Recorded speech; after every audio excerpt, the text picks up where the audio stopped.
lihat surah An-Naba juz yang ke-30.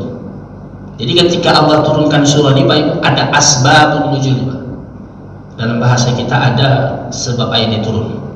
Kalau hadis itu kan asbabul wurud. Tapi kalau Al-Quran disebut dengan asbabun nuzul. Ada sebab ayat ini turun. Dikisahkan baik ada seorang sahabat Nabi yang kedua matanya buta yang bernama Abdullah bin Maktum. Ketika itu kan melapor kepada Rasulullah, ya Rasul, mata saya ini buta ya Rasulullah, apakah saya dianjurkan berjamaah ke masjid ya Rasulullah? Kata Rasulullah dengan panggilan bil-birabah. Kata Abdullah bin Maktum, saya dengar ya Rasulullah, silahkan berangkat ke masjid. Bayangkan Pak Ibu, orang buta datang ke masjid Ansarullah itu saya yakin tidak akan sempurna. Tapi karena sudah perintah Rasulullah, aku harus datang berjamaah ke masjid. Ya coba Pak Ibu, berjalan kaki lah, berjalan. Namun separuh perjalanan Abdullah bin Maktum tadi Bapak Ibu mau sampai ke masjid terjatuh Pak. Misal Bapak Ibu berangkat dari rumah menuju masjid Ansarullah, berjalan kaki, berjalan terjatuh. Kira-kira Bapak Ibu lanjut ke masjid ataupun berpulang ke rumah? Iya Pak. Ada juga sebagian jemaah macam Ustaz melihat jatuhnya Ustaz. Ya. Tapi masa Allah seorang Abdullah bin Maktum yang ia tidak tahu bagaimana bentuk jatuhnya, ia lanjut ke masjid. Namun sampai di masjid masbuk ini kan tinggal satu rakaat. Rakaat itu diambil dari kata ruku. Orang yang tinggal satu ruku dalam satu rakaat namanya adalah masbuk. Yang saat itu yang jadi imam adalah Rasulullah. Selesai Rasulullah salat, Assalamualaikum warahmatullahi wabarakatuh, Assalamualaikum warahmatullahi wabarakatuh, ke belakang. Begitu banyak yang masbuk, ada satu orang. Begitu banyak yang berjamaah, ada satu orang Bapak Ibu yang masbuk. Itulah Abdullah bin Maktum. Selesai salat panggil Rasulullah, hayya terus. Mari. Datang Bapak Abdullah bin Maktum. Ketika datang apa kata Rasulullah? Wahai sahabatku Abdullah bin Maktum, kenapa masbuk? Apa kata Abdullah bin Maktum? Ya Rasul, tadi Rasulullah ketika saya berjalan dari rumah menuju masjid, saya tadi terjatuh ya Rasulullah. Misal Pak, di jalan Pelita ini ada orang terjatuh. Kira-kira yang pertama sekali kita ucapkan kalimat apa Pak? Kalau ada jemaah kita meninggal dunia, inna lillahi wa inna ilaihi raji'un. Kalau ada jemaah kita sakit, kurang yakin apa lillah ya kan? Ustaz, kalau ada jemaah kita sakit, Ustaz apa yang kita ucapkan? Tetap Pak Ibu yang kita ucapkan kalimat innalillah. Tapi ingat hanya sebatas innalillah. Ikut dakwah menjenguk orang sakit, apa kata kita? Innalillah wa inna ilaihi raji'un. Itu salah Pak. Tapi hanya sebatas innalillah.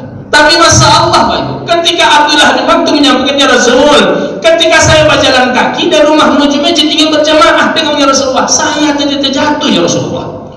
Rupanya Pak Ibu Rasulullah tidak mengucapkan kalimat subhanallah. Rasulullah juga tidak mengucapkan kalimat Masya Allah. Tapi saat itu Rasulullah langsung mengucapkan kalimat Alhamdulillah.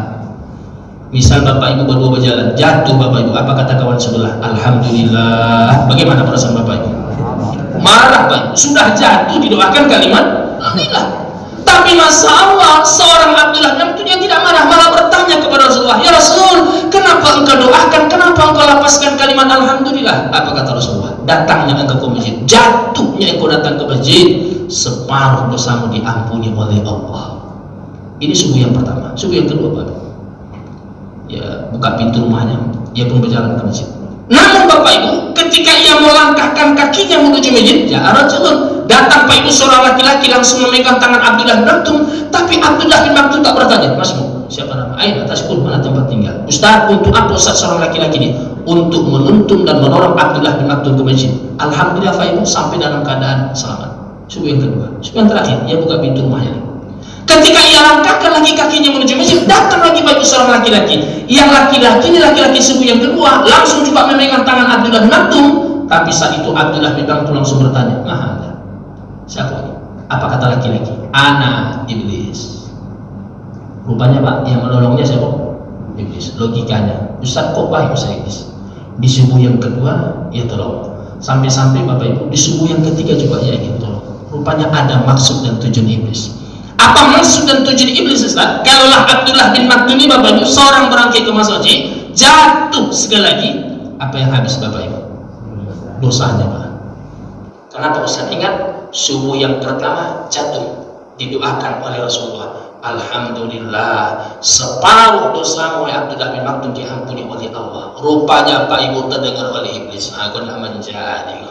Kalau Abdullah bin Maktum lagi seorang berangkat ke masjid, jatuh sekali lagi, habislah Bapak Ibu dosa Abdullah bin Maktum. Tapi ingat, kita yang hadir di Masjid Ansarullah ini jangan salah pengertian.